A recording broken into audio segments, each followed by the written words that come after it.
வணக்கம். தொடர் மழை காரணமாக ராமநாதபுரம் மாவட்டம் மண்டபம் அருகே குடியிருப்புகளை மழைநீர் சூழ்ந்துள்ளது.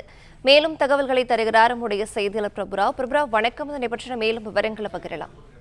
நிச்சயமாக நேற்று ராமநாதபுரம் மாவட்டத்தில் பகல் முழுவதுமே கனமழை பெய்தது. குறிப்பாக ராமநாதபுரம் மாவட்ட கடலோர பகுதிகளான ராமேஸ்வரம், பாம்பன், மண்டபம் பகுதிகளில் கனமழை பெய்தது.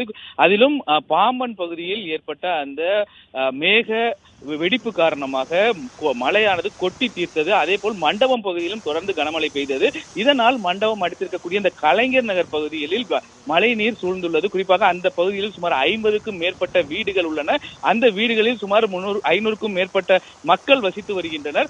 அவர்கள் இந்த மழையின் காரணமாக வீடுகளை சுற்றி இருக்கக்கூடிய இந்த மழை நீர் சூழ்ந்துள்ளதால் அங்கிருந்து வெளியே வர முடியாமல் மிகுந்த அவதியுற்று வருகின்றனர். அந்த பகுதி, அதாவது இந்த கலைஞர் நகர் பகுதி என்பது காட்டு பகுதிக்கு அருகே இருப்பதால் அங்கு இருக்கக்கூடிய விஷ ஜந்துக்களான பாம்பு, பள்ளி, பூரான் உள்ளிட்டவைகள் வீடுகளுக்குள் வருவதாக அப்பகுதி மக்கள் குற்றம் சாட்டியுள்ளனர். அது மட்டும் இல்லாமல் இந்த தேங்கியுள்ள தண்ணீரை இதுவரை மாவட்ட நிர்வாகம் சார்பில் யாரும் எடுக்கவில்லை என்ற குற்றச்சாட்டை முன்வைத்திருக்கின்றனர். அதே போல் நேற்று மாலை முதல் அந்த பகுதியில் மின்சாரம் துண்டிக்கப்பட்டதாக தெரிவித்துள்ளனர். மேலும் இந்த பகுதியில் இருக்கக்கூடிய மக்கள் வீடுகளில் தொடர்ந்து மழை பெய்து வருவதால் சேதம் எதுவும் ஏற்படுகிறதா என்பது குறித்து பார்ப்பதற்காக மாடிகளில் நின்று தங்களுக்கு தேவையான பொருட்களையும் வீடுகளையும் பார்த்து வருகின்றனர். தற்போது குறிப்பாக இன்று வானிலை ஆய்வு மையமானது ராமநாதபுரம் மாவட்டத்திற்கு ரெட் அலர்ட் எச்சரிக்கை விடுத்திருந்தது. இதனையடுத்து காலை முதல் ராமநாதபுரம் மாவட்டத்தில் பல்வேறு பகுதிகளில் வானம் மேகமூட்டமாக காணப்பட்டிருந்த நிலையில் தற்போது மண்டபம், பாம்பன், ராமேஸ்வரம் உள்ளிட்ட பகுதியில் கனமழை பெய்து வருகிறது.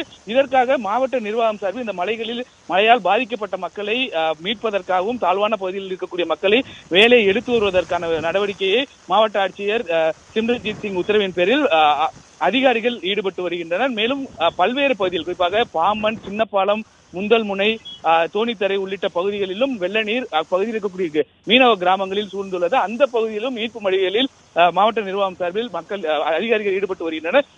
இருந்த போதிலும் தற்போது ராமநாதபுரம் மாவட்டம் அந்த கடலோர பகுதியில் தொடர்ந்து மழையானது கனமழையாகவே பெய்து வருகிறது.